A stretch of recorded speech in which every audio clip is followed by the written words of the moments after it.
Bonjour. Est-ce que vous trouvez des lacunes pour faire une belle production écrite? Est-ce que vous n'arriviez pas à rédiger une production écrite?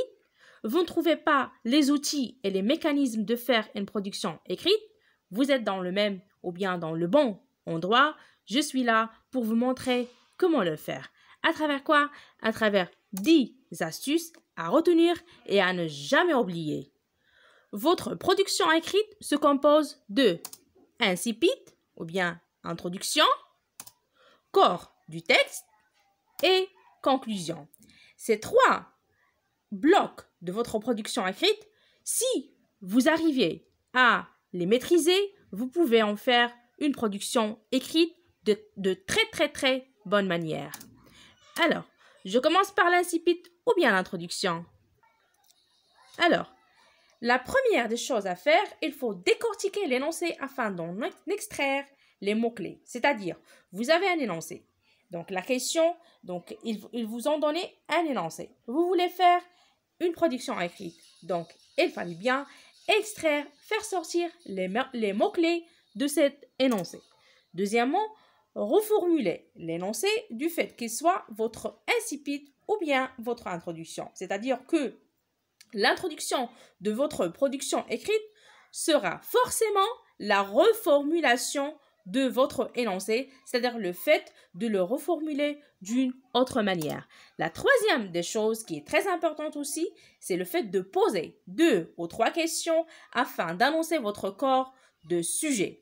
Et ces 2 ou bien 3 questions seront votre transition entre l'incipit et l'introduction, ou bien entre l'introduction et le corps du texte. Votre corps du texte. Alors, il fallait bien commencer par l'organisation. Organisez vos idées afin qu'ils soient cohérentes dans votre tête et aussi au moment de la rédaction. 5e chose, utilisez des phrases qui sont courtes. Essayez d'utiliser des phrases simples et courtes. 6e, divisez le corps du texte en 2 ou 3 paragraphes. Donc, votre corps de texte, s'il se divise entre 2 ou bien 3 paragraphes, ça va vous donner une aisance dans votre écriture.